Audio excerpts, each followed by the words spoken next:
나는 지금 거실 소파에 앉아 있다.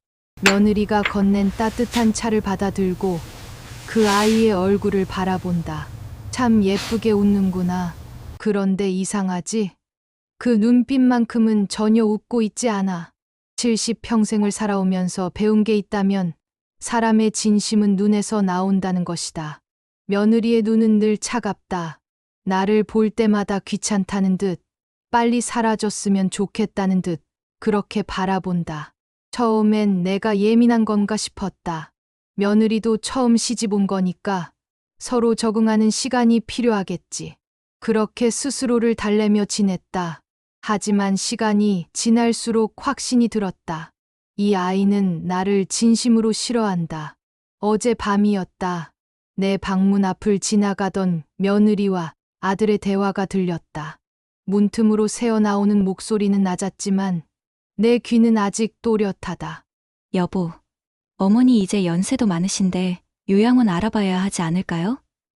제가 며칠 전에 좋은 곳 하나 찾아놨어요. 며느리의 목소리였다. 부드럽지만 단호했다. 마치 오래전부터 준비해온 말을 꺼내는 것처럼. 엄마가 뭐라고 하실까? 내 아들의 목소리는 망설이고 있었다. 어머니도 편하실 거예요. 거기 가시면 또래분들도 많고 프로그램도 좋다던데요.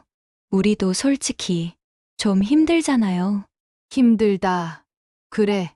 내가 이 집에 있는 게 힘들다는 거구나. 나는 그날 밤 한숨도 자지 못했다. 천장을 바라보며 생각했다. 내가 이 아이에게 무슨 잘못을 했나.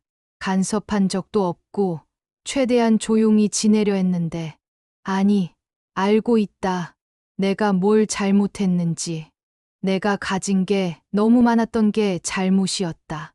이 집, 강남 한복판의 이 집은 내 이름으로 되어 있다. 아들에게 물려주려고 아직 명의를 옮기지 않았다. 그리고 용인에 있는 땅 3,000평. 거기도 내 명이다. 분당 상가 건물도 마찬가지고. 며느리는 이걸 알고 있다. 결혼 전부터 알고 있었을 것이다. 그래서 효부 흉내를 내며 여기까지 온 거겠지. 며칠 뒤 며느리가 웃으며 내게 다가왔다. 어머니, 제가 좋은 곳 알아봤어요. 한번 구경이라도 가보시는 게 어떠세요? 좋은 곳이라니. 요양원 말하는 거겠지. 무슨 곳인데? 아, 그냥 어르신들 모임 장소 같은 곳이에요. 요즘 어머니 심심하실 것 같아서요. 거짓말도 참 자연스럽게 하는구나. 나는 고개를 끄덕였다. 그래, 한번 가볼까? 며느리의 얼굴이 환해졌다. 그 순간 나는 확신했다. 이 아이는 정말로 나를 버릴 생각이구나. 차 안에서 며느리는 계속 떠들었다. 얼마나 좋은 곳인지, 시설이 얼마나 깨끗한지, 프로그램이 얼마나 다양한지. 나는 창밖을 바라보며 듣는 척했다.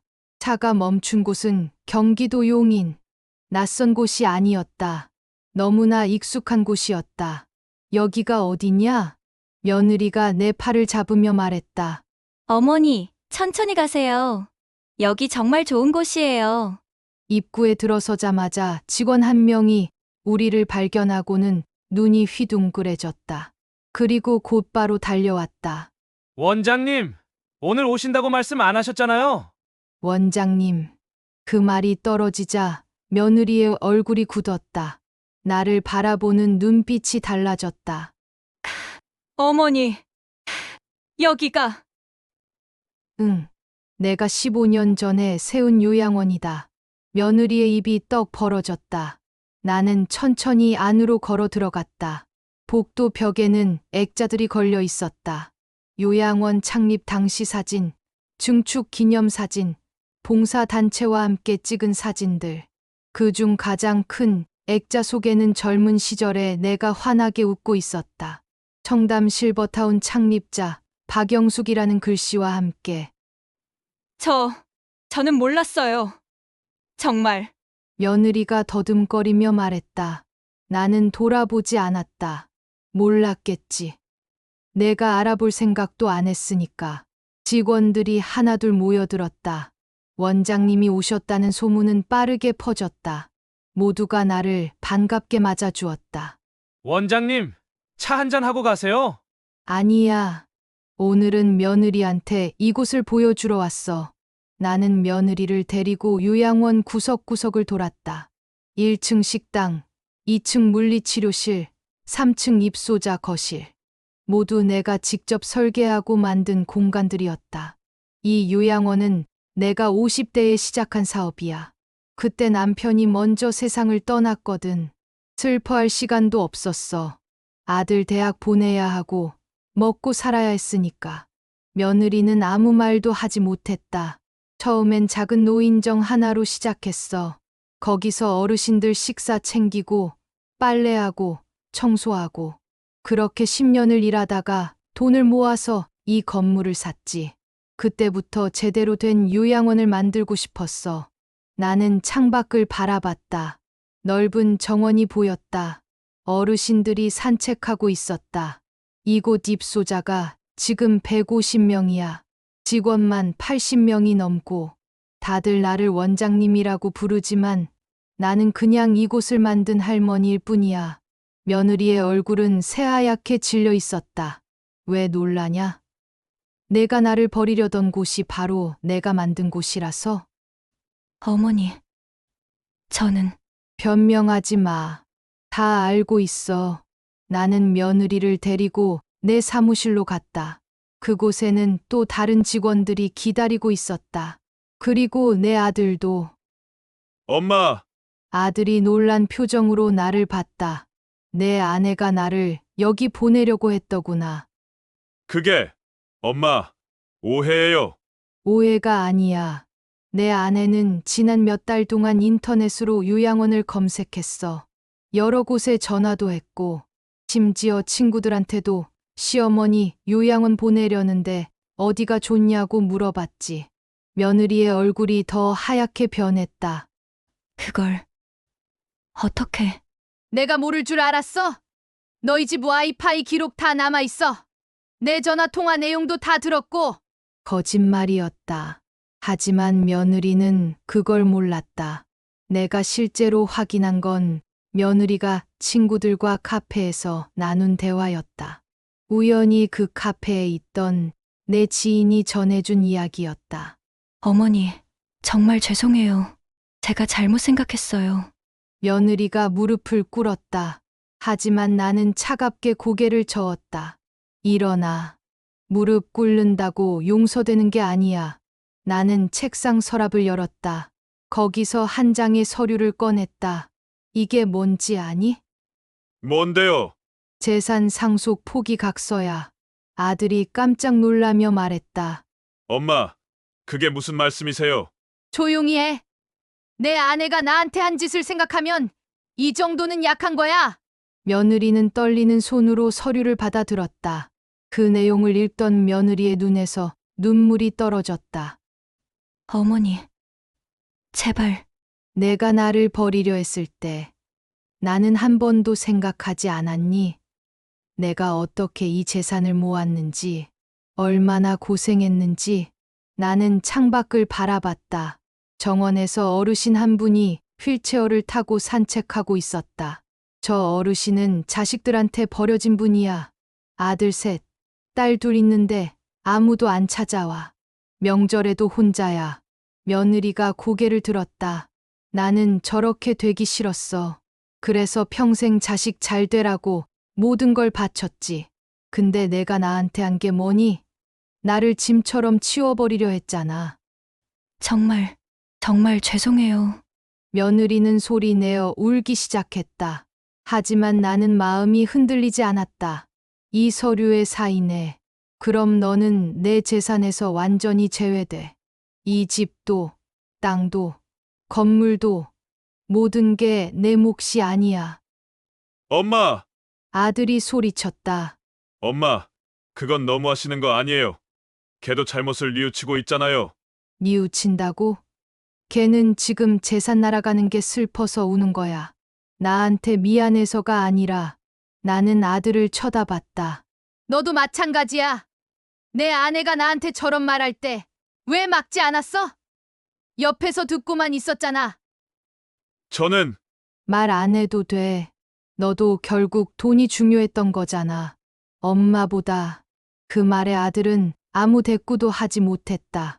나는 다시 며느리를 봤다. 사인 안 해!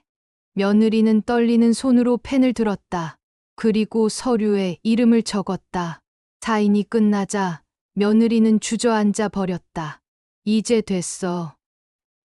가. 어머니, 가라고 했어. 내 앞에서 사라져. 며느리와 아들은 비틀거리며 사무실을 나갔다. 문이 닫히자 나는 의자에 앉았다. 갑자기 몸이 천근만근 무거워졌다. 직원 한 명이 조심스럽게 다가왔다. 원장님, 괜찮으세요? 괜찮아. 그냥 좀 쉬고 싶어. 차 한 잔 드릴까요? 응, 고마워. 혼자 남은 사무실에서 나는 깊은 한숨을 쉬었다. 창밖으로 며느리와 아들이 주차장으로 걸어가는 모습이 보였다. 며느리는 계속 울고 있었고 아들은 멍한 표정이었다. 사실 나도 마음이 편하지 않았다. 아무리 며느리가 잘못했다 해도 저렇게까지 해야 했나. 너무 잔인했나. 하지만 나는 고개를 저었다. 아니야. 이건 필요한 일이었어. 내가 만약 며느리의 계획대로 이곳에 입소했다면 어땠을까? 아마 며느리는 1년에 한두 번 얼굴도 비추지 않았을 것이다. 그러다 내가 죽으면 재산을 챙기고 장례식도 대충 치르고 그렇게 끝났겠지. 나는 그런 결말을 원하지 않았다. 며칠 뒤 나는 변호사 사무실에 갔다. 그리고 유언장을 새로 작성했다. 이 집은 손녀에게, 용인 땅은 자선단체에 기부, 분당 상가 건물은 이 요양원 운영 자금으로, 그리고 나머지 현금은 평생 나를 돌봐준 가정부 이모에게, 아들한테는 딱 법적으로 정해진 최소한의 몫만 남겼다. 며느리는 당연히 한 푼도 없고 유언장을 작성하고 나오는 길에 손녀한테서 전화가 왔다. 할머니, 엄마가 우시던데 무슨 일 있어요? 아무것도 아니야. 엄마는 원래 감정이 풍부하셔. 근데 할머니 요양원 만드셨다며? 저 몰랐어요. 그래. 할머니가 젊었을 때 많이 고생했거든. 언제 할머니 요양원 가봐도 돼요? 그럼 언제든지 와. 할머니가 맛있는 거 많이 줄게. 전화를 끊고 나는 웃었다. 손녀는 참 착하다. 어릴 때부터 나만 보면 달려와서 안기던 아이. 그 아이는 진심으로 나를 사랑해줬다. 그래, 내 재산은 그런 사람들한테 가야 해. 나를 진심으로 대해준 사람들한테. 며느리처럼 돈 때문에 접근한 사람한테는 한 푼도 줄 수 없어. 그로부터 한 달 뒤 아들이 나를 찾아왔다. 혼자였다. 엄마, 죄송해요. 뭐가? 제가 제대로 못 챙겨드렸어요. 아내의 말만 듣고. 나는 아무 말 없이 차를 따랐다.